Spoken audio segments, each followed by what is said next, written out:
Hey, you know what? We're back again. Who's back? I don't know. Some guys that they let into the room here. I'm actually really kicking myself that I didn't make a Backstreet's Back All Right joke just now. Yeah, you failed at that already. We see what your timing is today, but we'll try to get through anyhow. Backstreet. Oh, too late. Oh, so close. Bye. We're going to be talking about movies today because that's what we always talk about. By the way, I'm Matt. And I'm Matt as well. And we do this little show called Matt Man. Yes, we do. Which is what we're doing right now. It's live and in person. Neither of those are true. If you were here right now while we're recording this, it's live and in That would person. be accurate then. So let's get to some movie talk and anything you want to tell the people before we get to that? We haven't been fighting about movies as much this week. I don't think that that's true, but we'll find out on this episode.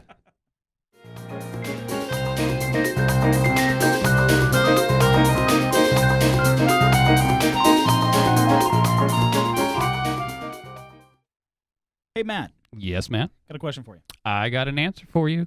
Do you like DVDs and Blu-rays? Moderately, yes. Okay. Do you ever listen to director's commentaries? Sometimes. Why only sometimes? Why See, not that's all a the good question. time? Aren't That you is a good question. Bad film student. Exactly. You think that I would do that more because I do love my film education. You know, I don't think that my brain processes so well, so it's either watch the movie or listen to the director's commentary. Right. So that's always thrown me off. But when the director's commentary is perfect, like say in a Brown Bunny, I love to listen to it, and I will have an MP3 of it just so I can listen to the commentary. Okay. Were director's commentaries ever a selling factor for you when it's like, oh, Ridley Scott did a commentary on Hannibal. I got to go out and get the special edition. 3 times. I can tell you about 2 of them, and the third one I just leave open-ended because I don't remember what it was. But Zodiac, I really wanted the director's commentary on that. I loved how it was shot. I love the story and everything. I love Finchner, so I just wanted to hear him talk about that. As I just said, the Brown Bunny, I did pay like $50 for that DVD just so I could have his commentary. I would pay $200 for the commentary to Buffalo 66, but that will never be released because it was too libel. And I'm sure there's maybe Children of Men. I probably enjoyed Alfonso's commentary on that. The first one I remember really enjoying was Paul Thomas Anderson's on Boogie Nights.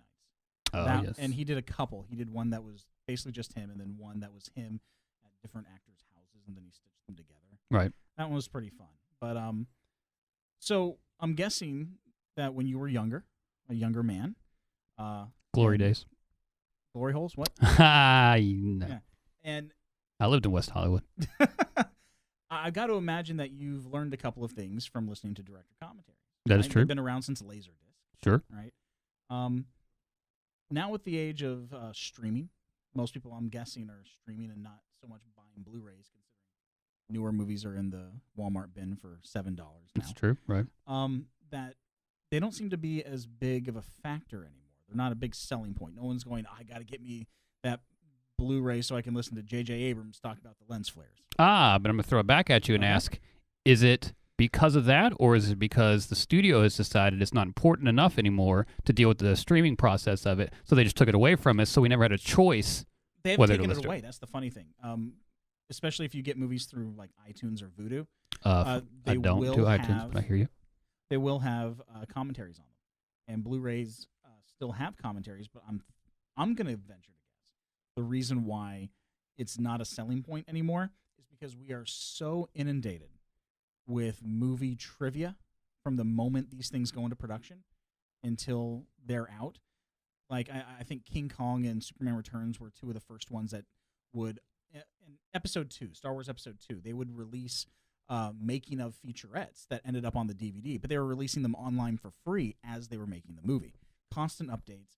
So you're seeing it as it goes along, so by the time the commentary comes around, what are they really going to tell you? That's true. I definitely think that the cinematographer would be a better person to listen to than anything if you want to get, some and good editor.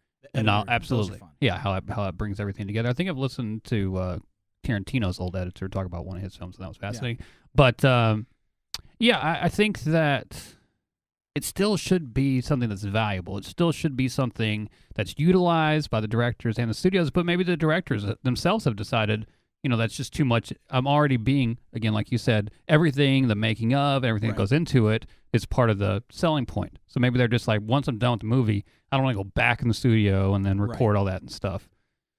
Oh, you know what? Hey, guys, I just had epiphany right there in the middle of it. Have you ever seen the director's commentary for Roadhouse by Kevin Smith? No. See, that's when director's commentary can No, be... that's not a director's commentary. That's a commentary from somebody else. It's Okay, kind of like fair enough. Showgirls has a great commentary from someone who had nothing to do with the making of the movie, and it's hilarious. Well, okay, and definitely Kevin Smith is hilarious, but he does it as if he was part of the thing, and Okay, it's now I gotta fantastic. listen to that. Yeah, so they have things even that weren't straight from technical aspects of those kind of Yeah. things that worked as well. Roger Ebert did a very good commentary for Dark City. Oh, nice. Yeah, because he considered that to be the best movie of 1998, and he did a commentary for it, which is fantastic. But when gonna name drop here, when we met Spielberg in the Spielberg class, someone asked him why he didn't do director's commentaries, and he said that he was once at a screening of a restoration print of Lawrence of Arabia. Mm-hmm. Classic. Right. And he was screening it with the director. And while they were watching the movie, making sure the print looked fine, the director kept saying, "Oh, you know how we did this here?" And he was like, "It was kind of neat because we had a running commentary." And he said he wished that he had just shut up so he could watch the movie. Right. And he felt that commentaries kind of take away from the movie-going experience, and you shouldn't watch them. It seems like a very film purist thing, but I think you have to respect that, especially if it's coming from someone who's made some of the most important films of all time. Absolutely. Yeah. I can concur with that, and it's not the end of the world that they don't still do it, but I have definitely do support those things because you can learn some things, and I think that any time that you have an opportunity to learn from somebody who's been there and done that and gives you real knowledge, it's a good thing. And to be fair, you can't really appreciate all of Too Fast, Too Furious without the director's commentary. Tell me who the director was. John Singleton. I know that because he teaches at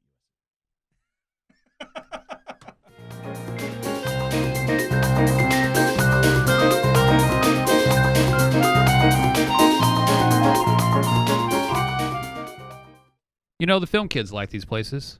A lot of people like to write about them online. What are you talking about? Film festivals, my friend. Film festivals. I would have known if I hadn't interrupted you. Yeah, that's Shit. okay. That's okay. God dang it. Unbelievable. Now you've broken the fourth wall. Now we don't even know what we're doing anymore. What? Film festivals. It's a place where people go to watch films.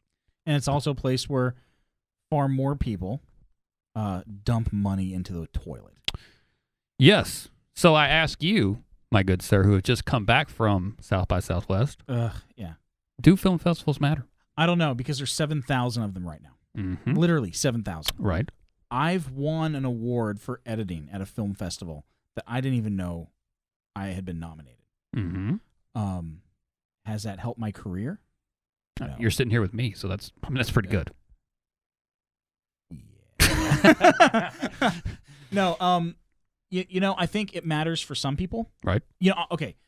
One of my friends from college, he got out a year before me, and I asked him, "Hey, does the name USC help you in this business?" And he said, "It only helps the people that didn't need the help to begin with. Like it opens doors for people that already have parents in the business." Right. And I feel like if you're going to a film festival and you have a movie playing that has an established actor in it, you've kind of already won a little bit. Right. Especially in this day and age where anyone can sell their shit online, right? Anyone can sell their movie now. Getting it into a theater, that's a little different. Still a different thing, yeah. Right.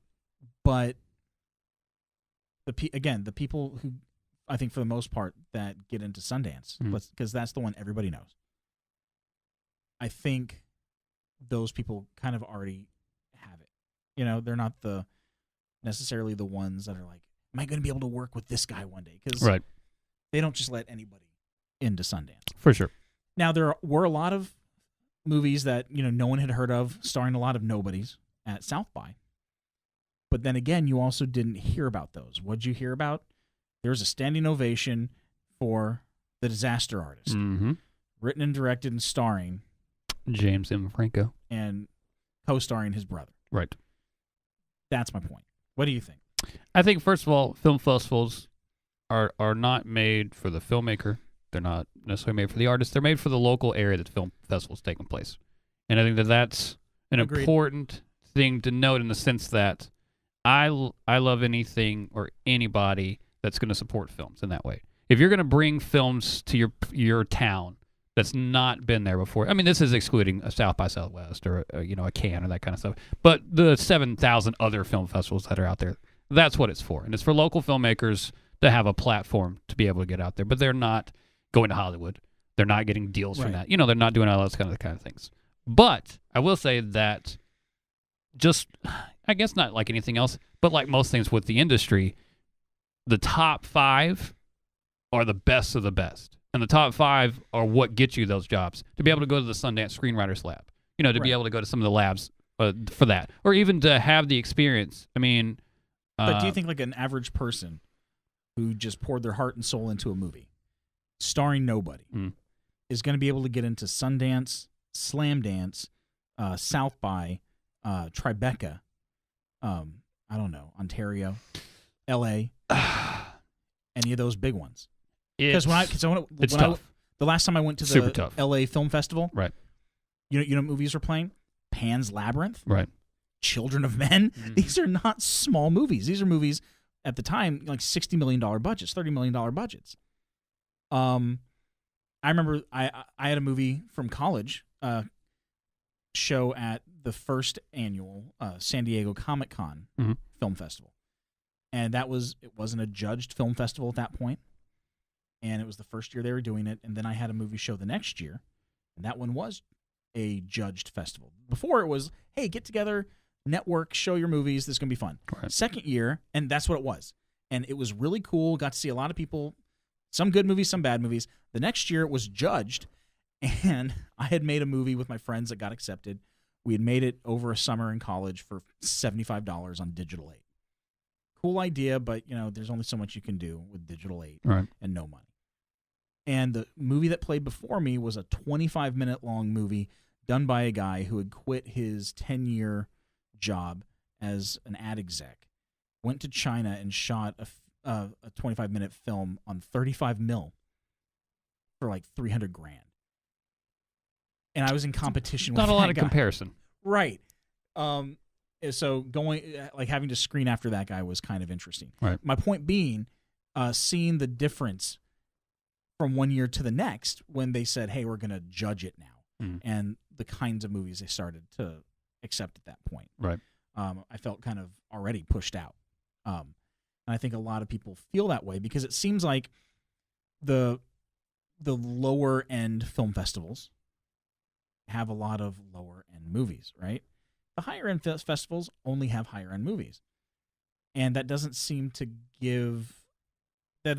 be giving people a fair voice, whether or not the high end movie is any good or not. Right.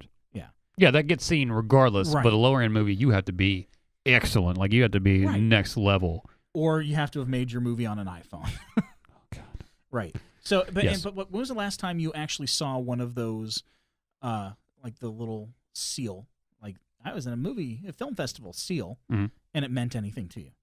Because I don't know about you, I see them on every movie now, big and small, right? And I just don't give a shit. It's like, I was at this festival. I don't care. Which festivals would you care about? Do you care if it's labeled Cannes? Do you care if it's labeled the Golden Lion, the German one?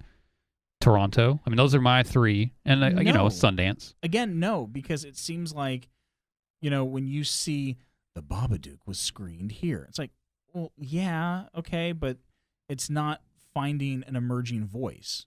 It's already kind of, it's funded. It was backed. Okay, all right. I can dig that.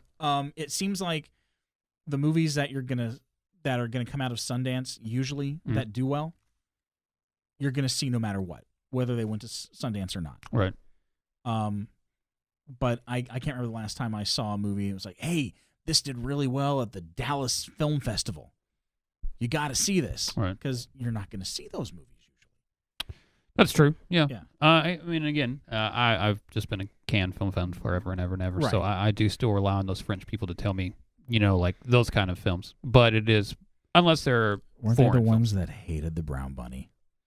No, that's an incorrect observation of the situation. That was Ontario. right? Now, no. I mean, There was one screen media where they did like the media reported incorrectly that fake news. there was some booze. Now, Roger Ebert saying raindrops keep falling on my head, and that was a dick move by him. But by the time the movie ended, people clapped. Like, they stood up, and he got a 7-minute ovation. And I remember because that was a work print. Right. The only reason that he went is because the Japanese funding people said, we'll give you more money. And Ebert destroyed it in a review, and then went back and watched a final cut and gave it another like star and a half. And Vincent did not accept that. He said, because you stick with the original, you son of a bitch.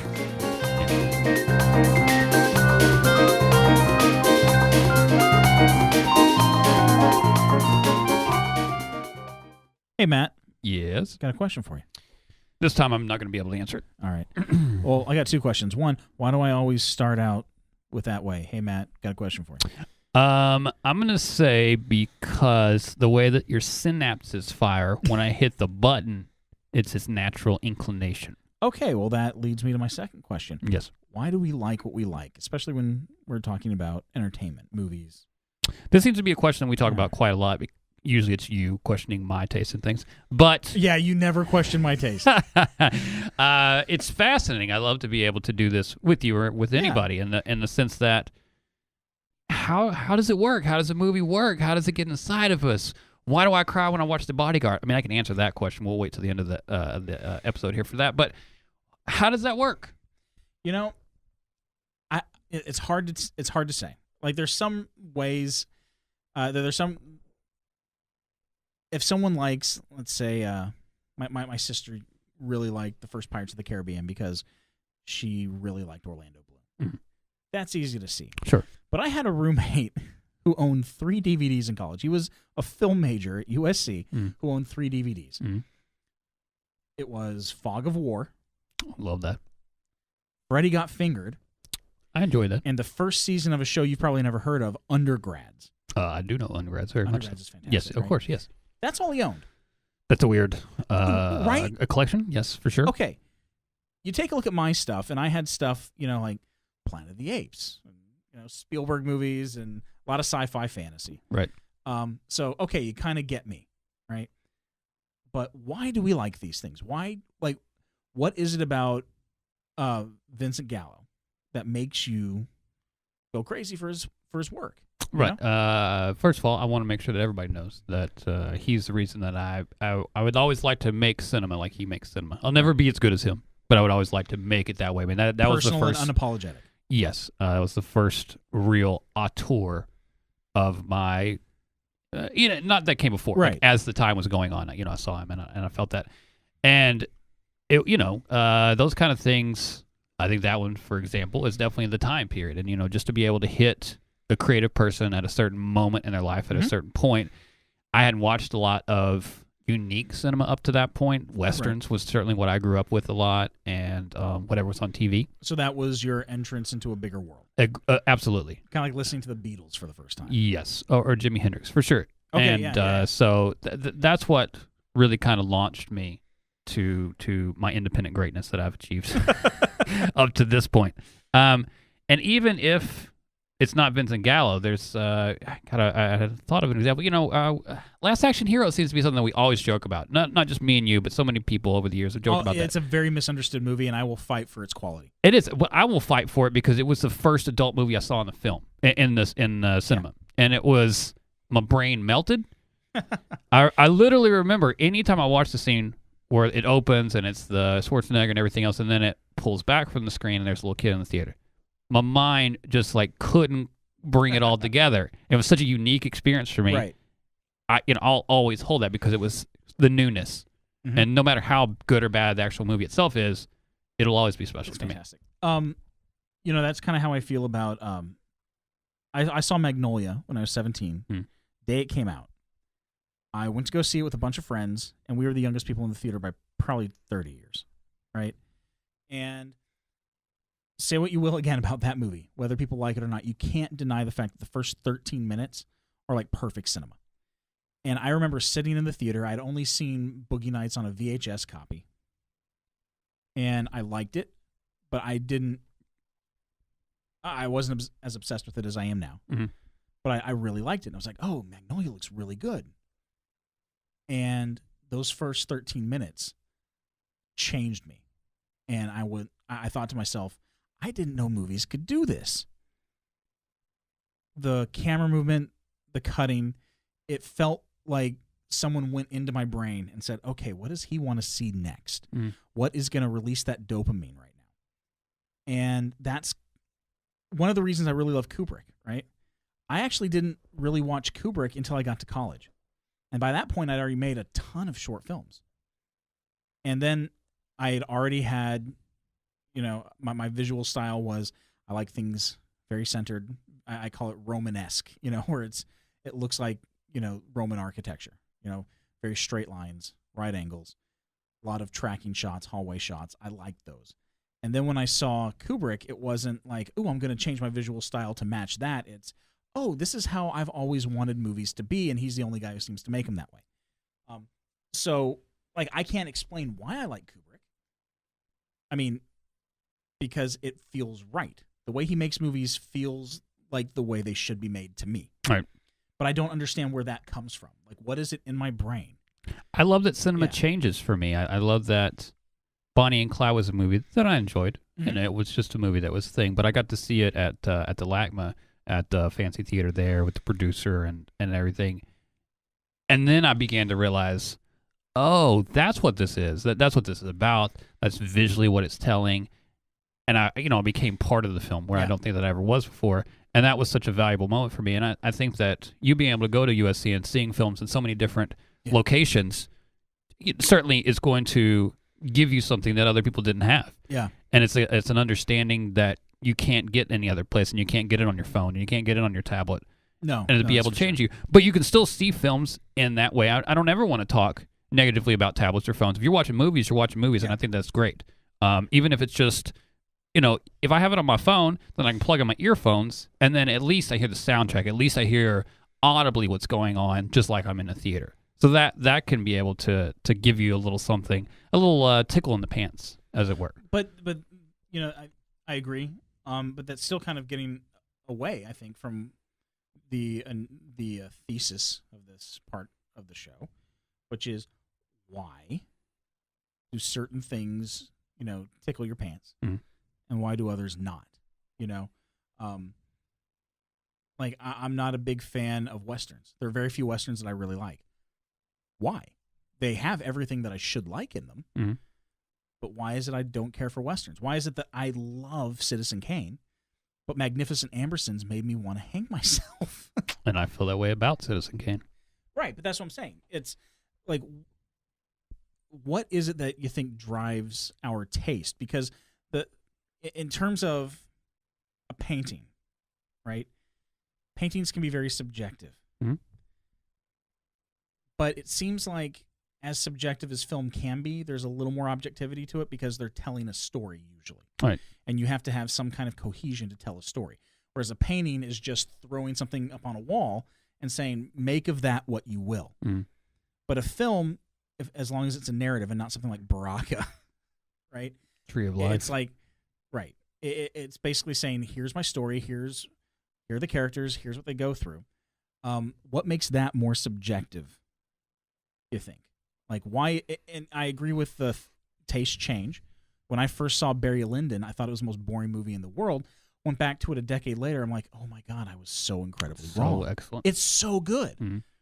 Definitely not for everybody. Right. But what is it about these things that trigger those parts of it? Is it the fact that, I'm going to start sounding like Frank T.J. Mackey when he's trying to figure out, why he does what he does. But it's like, my dad and I, we watched Star Trek growing up. Not a lot of positive memories of my dad, but we watched a lot of sci-fi.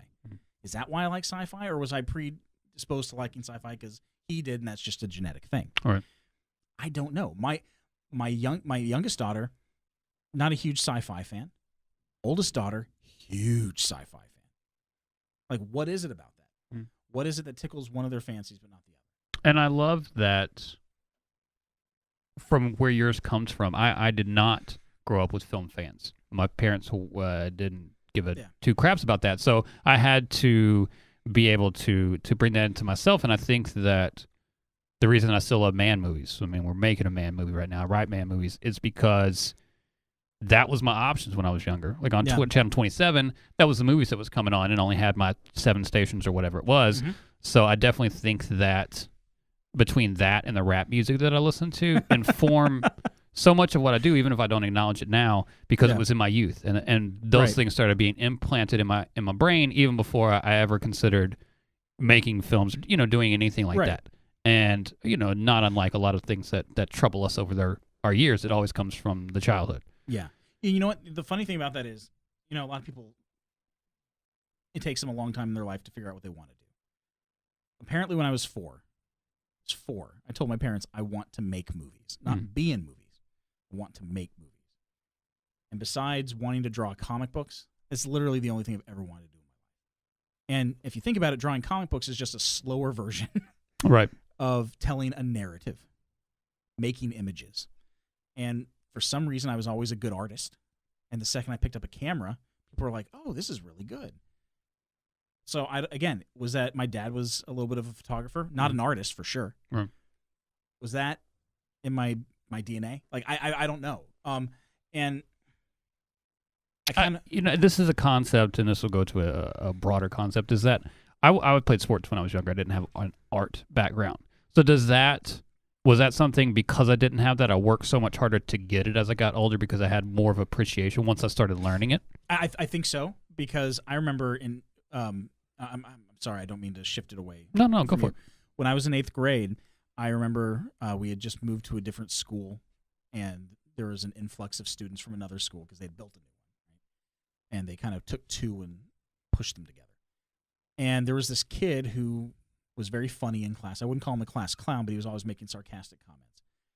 And I was always a smart kid, but I was never a smart-ass kid. And I remember him getting a lot of attention, and I wasn't, and I went out of my way. I said, I want to be funny. So I started watching David Letterman. I changed the way I laughed. My normal laugh isn't high-pitched, but it is now because I was trying to mimic David Letterman. And then I realized, because I'd watched Conan since middle school, and I realized, wait, Conan also was on The Simpsons. He wrote for The Simpsons. And he wrote some of my favorite episodes for The Simpsons, 2 of my favorite episodes. And then he was also on Saturday Night Live and wrote some of my favorite Saturday Night Live sketches. So literally most of my comedic education, you can kind of go back to Letterman and Conan. Mm. And because of that, that's the sensibility that I have now. Because literally in 8th grade, I went out of my way to study comedy because I wanted to be funnier. And even though I'm not as funny in person, my writing can be usually fairly funny. And because of that, it's not a natural thing for me. I kind of have to deconstruct humor a little bit because that's how I learned it. Mm-hmm. So yeah, I think you're absolutely right with that. You didn't have the arts background, so when you realized that was something you're interested in, you put, all of your attention into that. But what drove you into arts if you had more of a sports background? Why don't you just play football? Oh, why don't you just be a man, right? Yeah. Man, exactly. Beef. And, that's certainly location. Growing up in the town that I did, the sports was the thing, and you're a fag if you did, arts or anything like that. Up in Los Angeles. And, it's there's no concept of any of that kind of stuff. So it never even was an option. Yeah. Obviously, it's always an option, but it never was. It was not presented to me in a way. If you wanted to make it out of school without getting beaten up, it wasn't an option. Right. I mean, all I knew is Eric Estrada from from movies and stuff, and so I didn't exactly have a concept of how to get involved with that. So you're really looking forward to the new Chips movie? I mean, I've already got my ticket for Thursday night. Don't get me wrong. But yeah, so I think I'm glad that it went that way for me. I mean, I wish I would have had maybe more of a background art-wise, but it has made me work harder and appreciate it more because I see it and I care, and it does strike me on a deeper level, and it does mean a little extra something for me than what quote unquote normal people would be. Right. And whether it be, it's just the moments. I love film for the moments. The whatever, whether it's the end credits on Back to the Future 2. When I'm watching in my grandmother's bedroom, and I'm so sad because to be continued, and I'm like, What? No, this is terrible. But then you get that awesome trailer for Yeah. Back to the Future 3, which Uh-huh. is like the greatest trailer ever. and, Or like and- for me, it's like stuff like E.T. going across the moon. You know, yep. like I've got full-on goosebumps just thinking about that. For Those sure. moments not only drive our passion, right? But you were saying, I have a question. Do you ever? Oh, sorry. No, go for it. Do you ever have someone say, "Oh, well, you know a lot about movies. That's why you don't enjoy them," or something like that? Sure. I've gotten that a lot. And It's that's the like, exact "Oh, opposite for me. it must be hard for you to enjoy a movie." You know what? I find that when a movie's good, especially like for me a comedy, because again, I've spent so much time trying to understand what it makes something funny. Mhm. That when something is really funny, or when there is that great movie moment because of that background, because of that knowledge that we have. You get it I a think little I bit enjoy more. it more Yeah. than people who aren't as, I don't want to say educated in it, but Sure. Yeah. Yeah, there's an understanding of what's going on and Exactly. the execution of Yes. what it is. which, also means when we see a bad movie, it bothers us more. Sure. Why I can't stand Paul Blart and stuff like that. It's Right. like it's lazy. We don't need to do this. We need to make better stuff because Sure. But yet when I'm watching Blazing Saddles, the last time I watched Blazing Saddles, when the old man was like, "No, it's and right as he says it, that bell hits.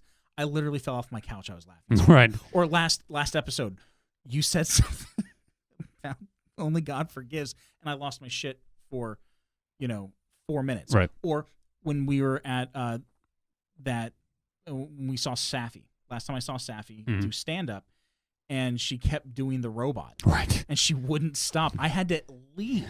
Yeah. Because I was making too much of a scene. Because when something is really that funny, like I give myself over 100%. When there's that great movie moment, 100%. Watched Moana with my kids. Mhm. Great film. Great movie. We watched it a week after my grandmother died. And in the movie, her grandmother dies. And her grandmother is obsessed with manta rays. The comic I published when I was 13 was called Manta Ray. I've been obsessed with manta rays since I was 6 years old. So in that moment, everything is working right in this movie. It's great, sounds great, looks great. It's a great moment. Grandmother dies, and then you see the spirit of her. Now she's this giant luminescent manta ray helping Moana on her. Like, I lost it. Right. So when you have those moments, I will give myself over 110%. Just Sure. fully, completely take me away. Yeah. I'm broken inside, but a film can always do that to me. Yeah. And no matter what that says about me, I don't care. But to be able to remember Southland Tales when the killers kick in, about halfway through the movie, to be able to be in the theater and remember that moment, like you talk about goosebumps, it's going to always give me goosebumps, and it's always going to be part of me and part of my memories of things, and I'm okay that it's a memory of a thing that doesn't exist and it's a film and all that kind of stuff, because I have human interactions too, you scumbags. So don't question me. Don't question me being in the theater all the time and going to see every rock movie that ever was released. It's a religion to me. Yeah, it really is, and just like any other religion, when you give yourself over to it, the feelings that you have, yeah, absolutely, and it makes you. I think it makes me a better person.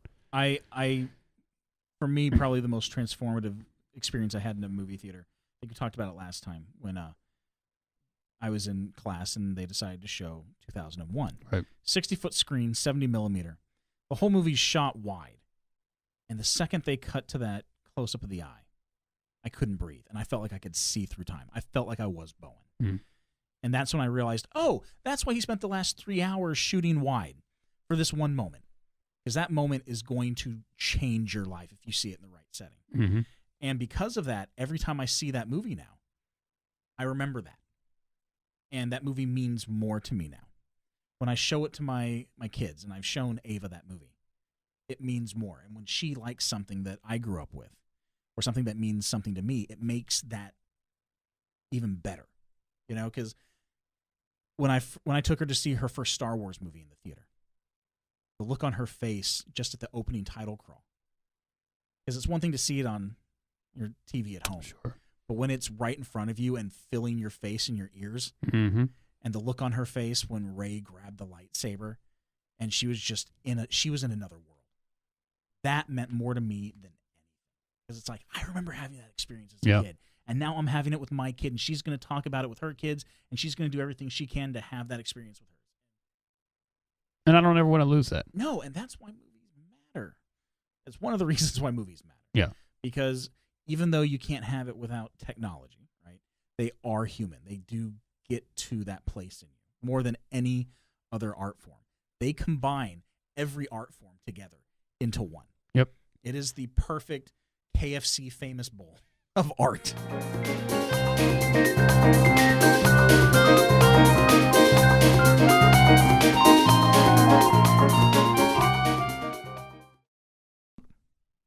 Hey, Matt. Yes, Matt. Do you live your life a quarter mile at a time? Are you all about family? That's the worst Vin Diesel. I Not think too people bad. could have guessed it, though. Yeah. I think it was in the ballpark, Yeah. okay? You were playing the same game as Vin Diesel. I think Wait, hold on. Riddick. I don't know if he ever says that. I don't No. think so. I don't because there were aliens. Pitch There. Wasn't who he was Black. talking to? Oh, yeah, that one. He's made 3 of those. Plus a game. You love my love of Vin Diesel. I do, because I kind of understand it, because I have the same thing for The Rock. And I Which you also I have. get Vin Diesel, kind of. See, Kind of. here we begin. Let's begin with this. Now, I go back, Vin Diesel, all the way to the short film that he made called Strays that Steven Spielberg saw that got him hired onto that war movie. Holy shit. Yeah. You know the... Never mind. There's no point. I own it on DVD. Wait, so what about Iron Giant? Because you're skipping Iron Giant. This was before Iron Giant. Oh, look at that. Your phone's going off. Well, what of course, an it wouldn't. asshole. Well, it looks like Bill Simmons has the podcast updated. Let's not plug other people's podcasts on our own no. shitty podcast. We'll definitely plug his because it's the best. No, I mean Strays was his first. Iron Giant may have been soon thereafter. Yeah.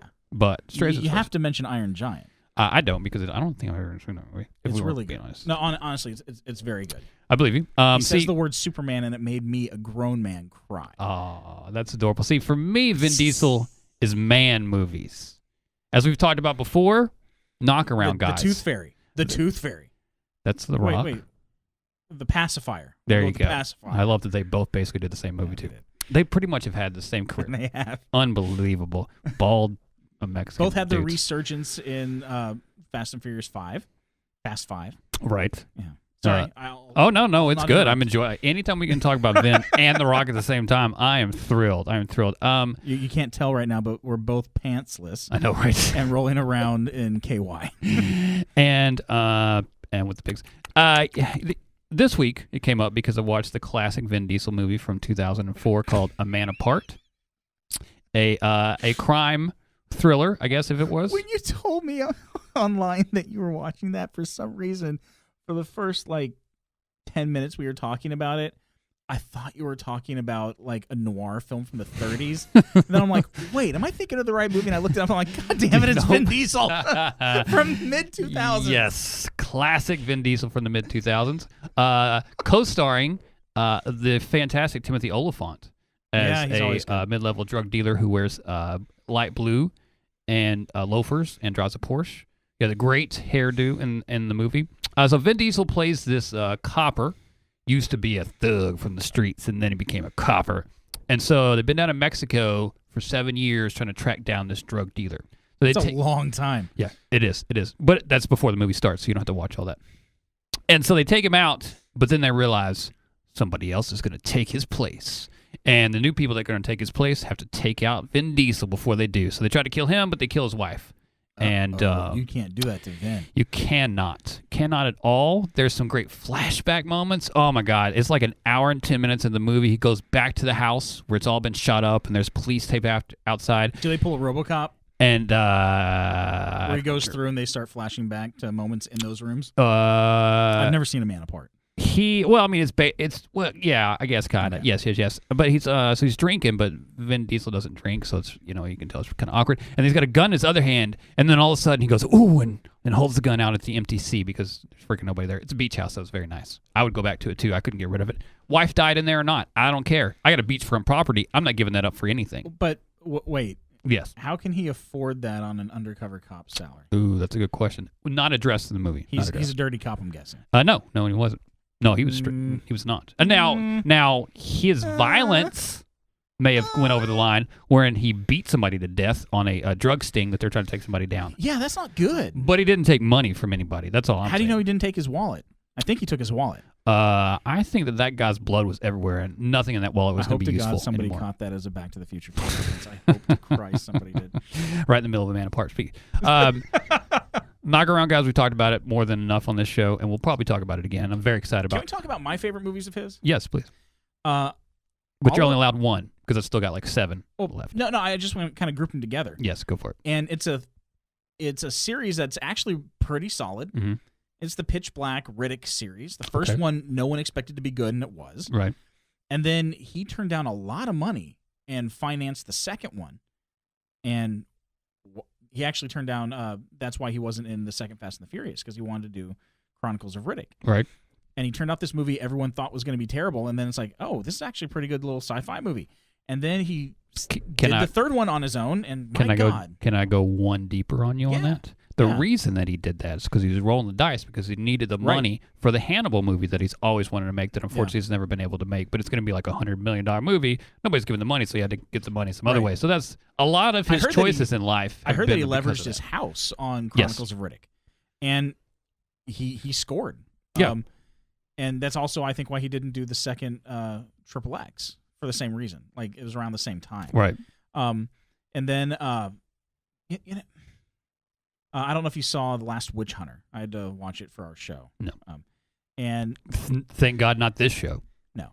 And it's actually not bad. Mm-hmm. And that's how I think I see most of his movies, where it's like, this should be really terrible, but it's not bad. Like, I never say this is incredible. Do you know the ultimate, hey, this isn't bad movie of Vin Diesel's career? Pacifier? No, it was not. Find Me Guilty. Yeah. Which was with the great 70s director that I'm never going to remember his name. No, it was, it doesn't matter. You find it out later. Look it up, people. I don't care. He's a really great director. I think he did some Pacino films. Anywho, so Vin works with him just because he's always wanted to work with this director. Right. And turns out this pretty decent film about a mobster in the 80s, or in the 70s. He gets fat for the role and does all this other stuff. So that's his ultimate, hey, he stumbled upon something good. The one movie that I feel like that you haven't brought up, and it really hurts my feelings, because it is all those great actors of the time put together in one fell swoop with a little movie called Boiler Room. Okay. See? I was hoping you weren't going to say Knock Around Guys again. No one's going to do that. No. Boiler Room. I mean, Ben Affleck, that was Wolf Giovanni of Wall Street Ribisi. before Wolf of Wall Street. It was. And Vin Diesel. Kind of based off that, right? You can see in that movie how he made money being a sales dude. Because, God, he's a good sales guy. That voice is just perfect for being able to sell and be smarmy on the phone. And this is my problem with Vin Diesel in general. Every time I want to argue, it's like, no, he's terrible. His movies are terrible. I can't. It's like, no, he's exactly what Vin Diesel should be. Yeah. He gave up on acting in 6 and 7 of the Fast and Furious films, but that's okay. He's coming back for 8. I mean, he was there, but he wasn't there. Okay, so the 8th one's about to come out. I didn't see 7. Yep. But I'm willing to bet that at the end, because he turns on his family in this one. Yep. How much do we want to bet he's actually like a double agent, and he pretends to go bad? Here's what I think is going to happen. Mark it down right now, March something or another 2017. What actually happened was he was the one that died in the car crash that we all thought Paul Walker died in. Paul Walker is Vin Diesel now, and he's been playing Vin Diesel for the last 5 years. And he's going to be revealed at the end of Fast and Furious 8 to bring on Fast and Furious 9. You haven't taken your medication today. Paul Walker and Vin Diesel become face-off. Yes.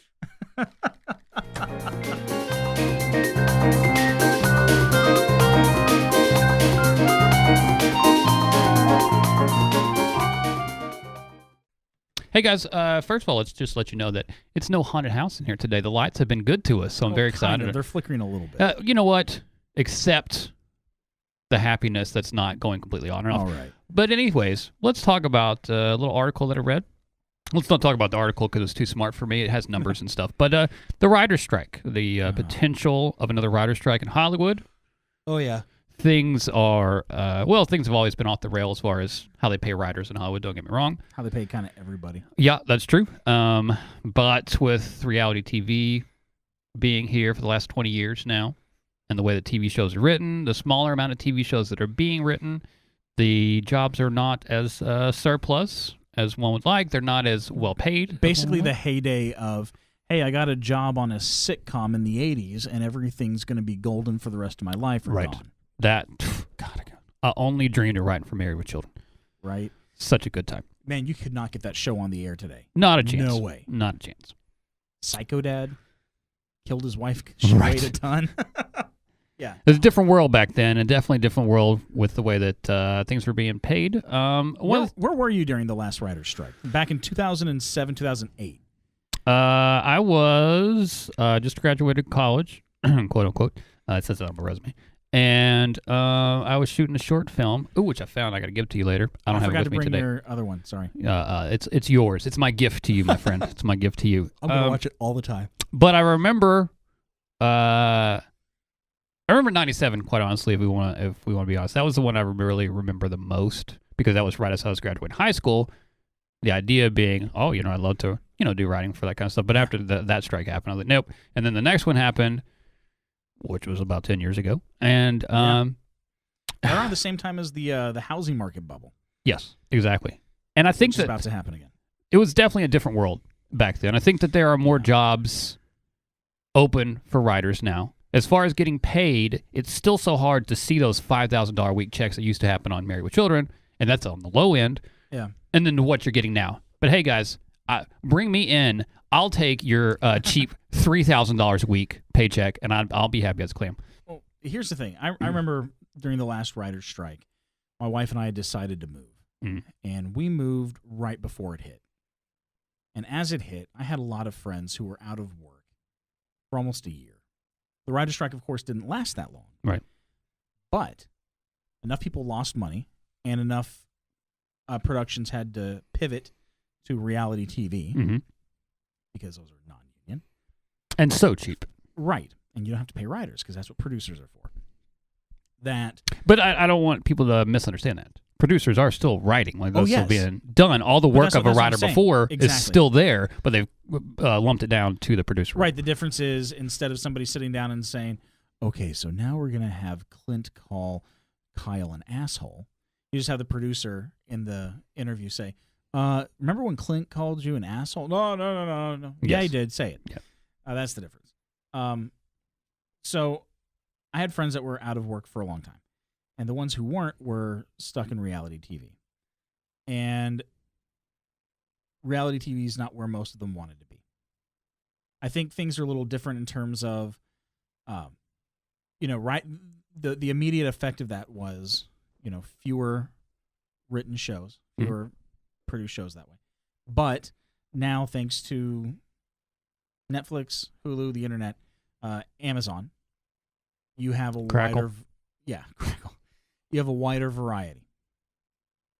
But if any of those are union, which they are, if there's another writer's strike, that's just going to mean even more people out of work. Right. And the problem is, I can see both sides. Writers do need to get paid. They definitely need to get residuals. They need to figure out how they're going to get paid for streaming. Because now these things, it's not, so we're going to sell a package where we run it, every day at 3:00. It's online all the time. Yep. And I guarantee you, every time I watch a Simon and Simon episode, those guys aren't getting paid. No, especially for the old content, which is why a lot of those old shows are not on streaming because the rights issues. So how are they going to figure this out? Are they going to have to do like per views, like per minutes watched, right? Or is it just going to be a flat fee and take it and like it? It's so difficult. You would like to at least compare a little bit to the music industry. There's certainly different things, but when it comes to streaming stuff, you are still kind of looking at the same monies and how that works with that. They're just going to start screwing writers even more. Unless you have a really good attorney and or manager that makes sure that you put that into the contracts, They'll wait 5 years, and they'll go, okay, well, we're doing it this way now, Right. but you don't have any say-so in this because this is not in your original contract. Well, it's neat that you mentioned the music industry because Pharrell, has a lot of hit songs, quite a few. Mhm. Happy, which you haven't been able to escape for the last 3 years. Well, I had until you just said it, but thanks. That song has been played like 1 billion times Mm. on Spotify, and he's made something like $13,000 off of it. He's made nothing off of Spotify. Whereas traditional radio play, he would have been doing fine. So at what point do we just kind of tear everything apart and say all of the old ways of monetizing things and handling rights need to be thrown away? Mhm. Because I think things have gotten so complicated, not just with media, but, laws in general, the way the countries run everything, Mhm. that we're at a point where I don't think we can just keep adding on to the house. We're going to have to take it back down to the foundation and build again. Right. One of the ways that the music industry has done that is the live shows and their merchandising. Right. So, being able More to do ads, more ads during movies and TV. it could be. But God, if you accept that merchandising is now part of making a movie, Yes. all the great, unique ways that you can do things. Can you think of if they sell an ear from Reservoir Dogs for your keychain? Okay. Let me tell you why I don't think that's going to work. First of all, toys for movies I don't think sell as well as they did even 10, 15 years ago. Mhm. Second, have you seen Minority Report? Yes. One of the best sci-fi films last 30 years, right? Yes. Fantastic. I'll allow it. And when they made the movie, they got a group of futurists together to say, what is life 50 years from now going to be like? Mm. And one of the things they said was, well, they're going to be targeted ads everywhere. It's going to, you're going to walk into a shop, they're going to scan you, and they're going to make targeted ads specifically for you. Mm-hmm. And you can already see that with Facebook. If you go to Amazon and take a look at something, all of your ads on Facebook are going to be that way, right? It's that way in malls. I don't know if you go to malls much, but certain malls have that technology. Okay. My point being, I was about to put on Minority Report the other day, and my sister was so incensed at the Aquafina ads and how ridiculous they were, and she doesn't want to be sold to, that she has refused to watch the rest of the movie. She's missing out on literally one of the best sci-fi movies ever made because the ads bother her so much. I've stopped going to websites because of intrusive ads. Mm-hmm. And I have a feeling that if the answer to the writer's strike is let's put more monetization into the product, it's going to have a negative impact. And people aren't going to like it. There's a difference between showing a person drinking, a Coke Zero as opposed to Cola brand cola. Right. And then, them stopping and saying, if you've ever seen the Thomas Crown Affair, the remake. Yes. But there's a scene that completely stops and Rene Russo goes, 1 second, and then walks out into the hallway and she grabs a Pepsi and drinks it right to camera. Just glug, glug, glug, glug. Ah, you were saying? Just stops the whole movie dead from this fucking product placement. Right. I mean, if you're going to do it the way David Fincher does, where it's Mountain Dew paid money for Fight Club, and they put it in this scene where they were threatening the guy who wanted to be the vet. Right. They're like, yeah, we're going to do, we'll play along. We'll put your product in our movie, but it's going to be in one of the most despicable scenes. But ultimately, everybody should look to Last Action Hero. You're right. No, I think in the hands of someone like Fincher, it could work, but on the whole, I think more monetizing things through ad placement isn't going to work. It's just people are going to have a backlash against it. That's what I think, at least. Matt, there you are again, killing dreams. I know. I am the kid.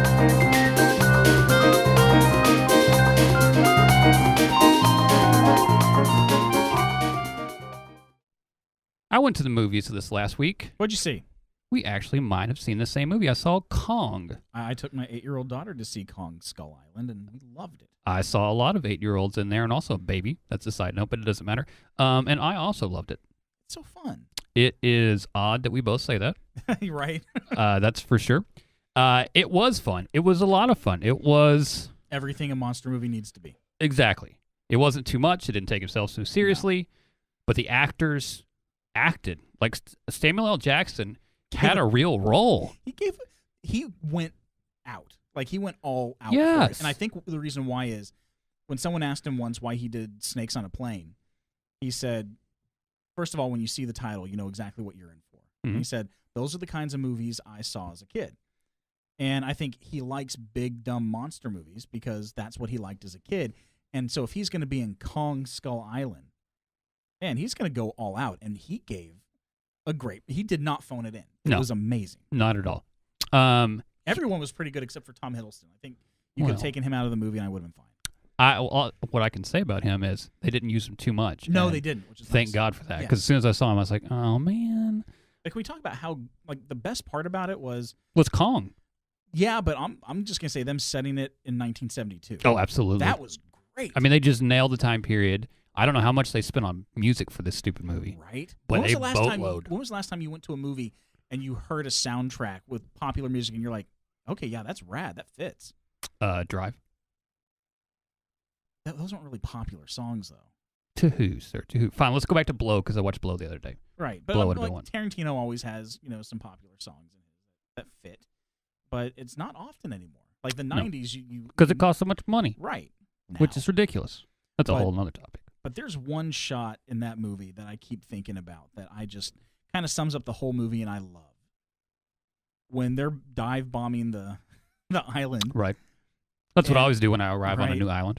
And one of the gunners is hanging out of the side of the chopper, and he's smiling, and it's the slow push in, this zoom in, not even a dolly, just a zoom in on his face, smiling, and you can see all the explosions hitting the island in the reflection of his glasses, and it's 70s, and it's such like an Apocalypse Now kind of moment, and then you see 100-foot tall ape, and the guy who has the best line in the movie goes, "Is that a monkey?" Right. It's the greatest moment. That was good.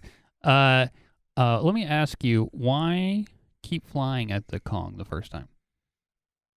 I think it's, I hate to get too deep with it. Oh, no, let's go. But I honestly think it's kind of an allegory for how the U.S. thought they would win in Vietnam. It would just push further and kept pushing. Keep doing the same thing. It worked in WW2. Right. It didn't really work in Korea, but fuck it, we're going to do it again. And that's what they did. Do it again, brother. And I think the reason why you can go that deep with this is because they actually put some thought into the characterization in the film. Like the whole idea that Jackson has to take down Kong because Kong represents their loss. Right. And the whole idea of, the whole thing is an allegory for not just Vietnam, but basically anytime America's gone into a foreign land with all of our amazing military equipment, and we kind of get our asses handed to us a little bit by the locals. Right. And Absolutely. that's what the movie is. And it's a great little allegory. And if you don't want to see it that way, that's fine because it's still going to work for you. It's still just going to be enjoyable. Yeah. And going back to the Sam Jackson character, I don't know. I mean, I certainly know that military people now, you still have the same thing, but there was a lot of, after that war, what the fuck do we do now? And he was just, him in that phone booth making the call, or getting the call, to be able to go and do Kong. The excitement on his face was so indicative of those guys at the time because it didn't have a purpose, and this was their one and only purpose. It's like, what are you going to do now? Yeah. And I thought that again, that works within the context of the 70s. I hope people at least see some parts of that and know the history of, us and the things that we do. The question is, where does this rank with other King Kong movies? It's definitely better than the Peter Jackson one, right? Well, yeah, because he's a inept director. But it's not as good as the original, probably. But it's hard almost to compare the original to anything because it was the first of its kind. Absolutely. Yeah. The Kong itself looks fantastic. I was fascinated that they went with as big as they went. That's definitely the biggest Kong that they've ever had. I do not know. Answer that question for me. Well, they have decided to do. They've pulled Marvel. I got you. And if you stay through the end credits, he is not only going to be fighting King Kong, but there's also going to be Rodan. The King Kong is going to fight Godzilla, Rodan, Mothra, and the Power Rangers. No. But and Gamera. Oh. So they're going to have like a destroy all monsters kind of movie coming out in a few years. That's why they had to make him so big, is because you can't have 20-foot tall King Kong fight 150-foot tall Godzilla. Well, at least he'd have the agility on him. Well, yeah, but they even made the point in this movie where it's like he's big, but he's still getting bigger.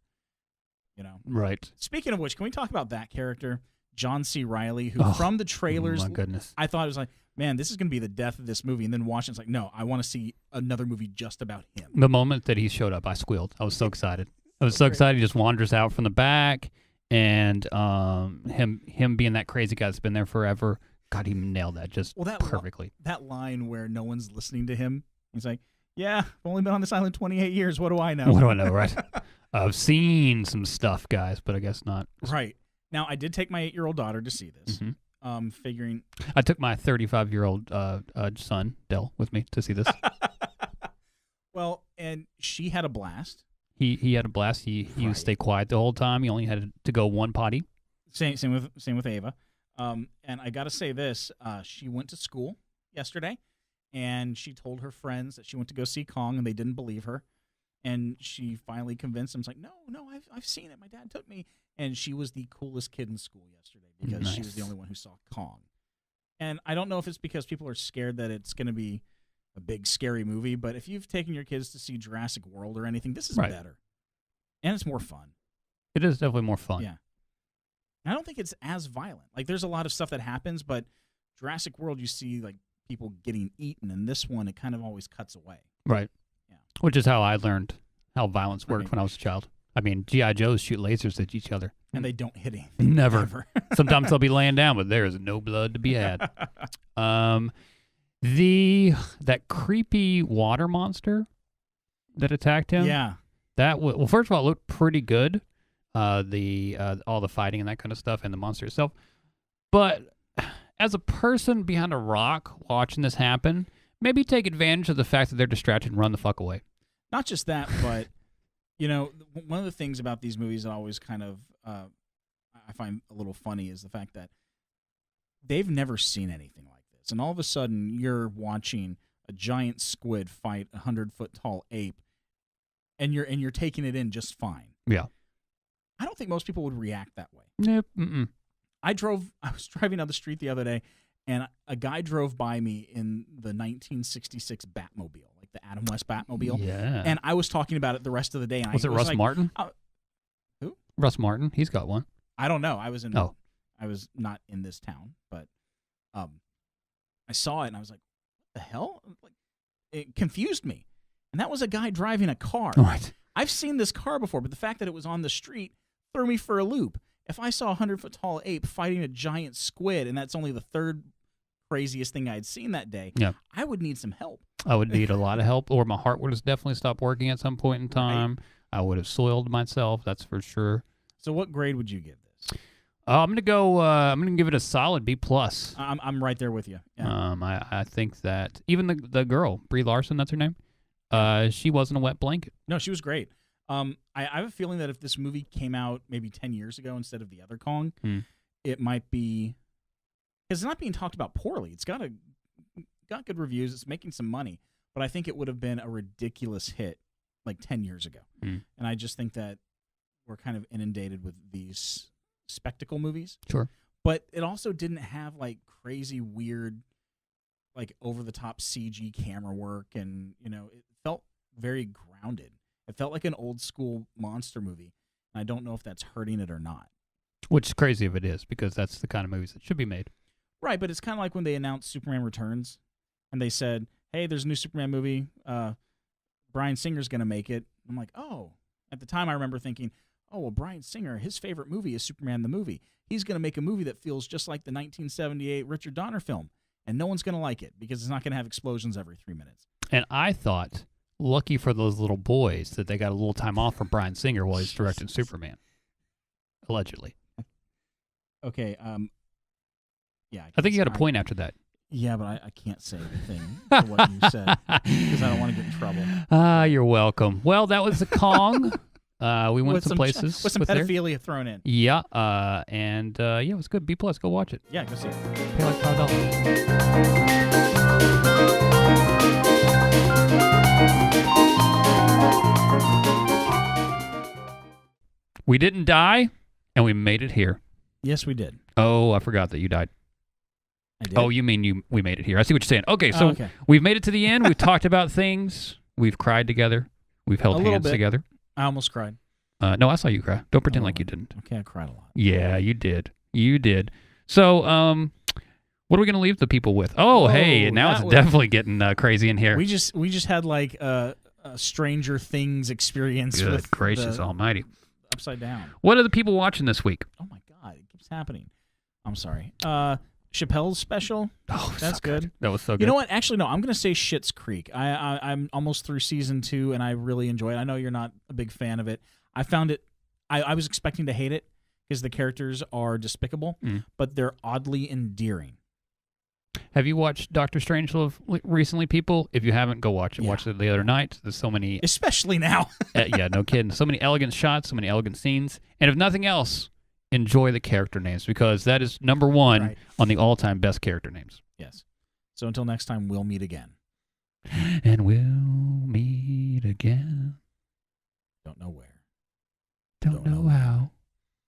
And I'm out of words to this song. No, we can't sing anymore. Otherwise, we will get sued. All right, I'm Matt. I'm Matt. See you. Later.